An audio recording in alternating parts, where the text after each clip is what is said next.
پاکستان میں چند ماہ قبل تیزی سے مقبولیت حاصل کرنے والا دعا زہرا کیس 6 جنوری 2023 کو نیا رخ اختیار کر ایک بار پھر لوگوں کی زبان زد عام ہوا، جب سندھ ہائی کورٹ کی طرف سے فریق دعا زہرا کی عدالت کے سامنے کی گئی درخواست پر ان کے عارضی طور پر اپنے والدین کی سرپرستی میں رہنے کا حکم جاری ہوا۔ اپنی پراسرار گمشدگی سے لے کر اپنی شادی کا دفاع کرنے اور 18 سال کی ہونے کا دعویٰ کرنے تک کراچی کی یہ نوجوان سال 2022 کی سرخیوں میں چھائی رہیں۔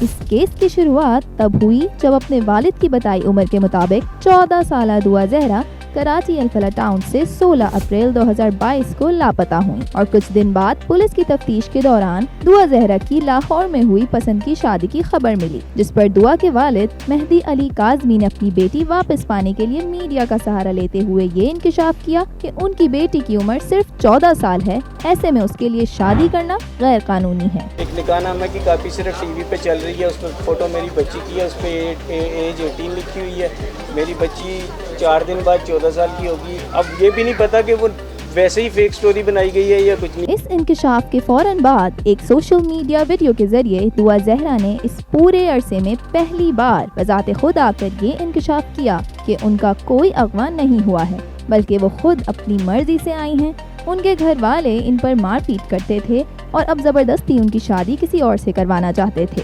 وہ دعا کی عمر بھی غلط بتا رہے ہیں، ان کی عمر 14 نہیں 18 سال ہے۔ وہ بالغ ہیں، ظہیر احمد نامی لڑکے سے پسند کی شادی کر کے اب لاہور میں اپنے شوہر کے ساتھ ہی مقیم ہیں اور بہت خوش ہیں، لہٰذا ان کو مزید پریشان نہ کیا جائے۔ اس ہی کے ساتھ یہ کیس پاکستانی عوام کی توجہ کا ایک اہم مرکز بن گیا۔ عوام کا ایک حصہ دعا زہرا کو والدین کی اس قدر شدید نافرمانی پر سخت سست کہتا دکھائی دیا، تو دوسرا اپنی اولاد پر اس قدر سختی و ظلم کرنے پر دعا کے والدین کو تنقید کا نشانہ بناتا نظر آیا۔ پہلی ویڈیو وائرل ہونے کے بعد سے دعا اور ان کے نام نہاد شوہر ظہیر کی خوشیوں بھری ویڈیوز کا سلسلہ چل نکلا، جہاں کہیں وہ دونوں برتھ ڈے کیک کاٹتے نظر آتے تو کہیں کسی نام نہاد یوٹیوبر کو اپنی خوشی اور امیری کی یقین دہانی کرواتے نظر آتے، جس پر والدین سمیت دیکھنے والوں نے ان ویڈیوز کی مشکوکیت پر کئی سوال اٹھائے۔ سوال یہ تھے کہ کیوں دعا کی ہر بات ایک رٹی رٹائی اسکرپٹ کی مانند ہے، کیوں اس بچی کے چہرے پر خوف کے واضح اثرات ہیں،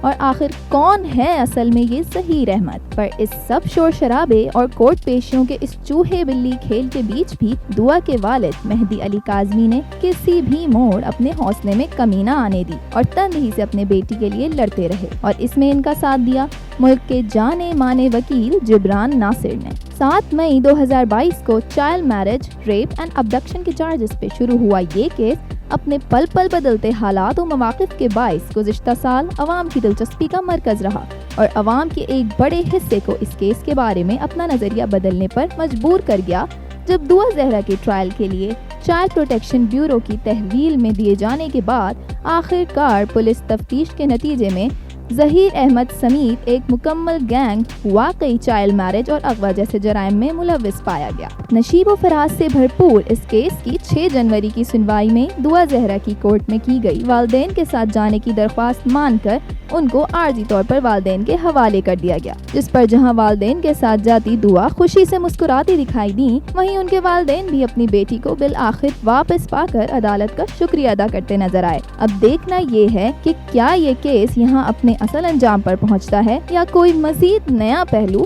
ابھی باقی ہے۔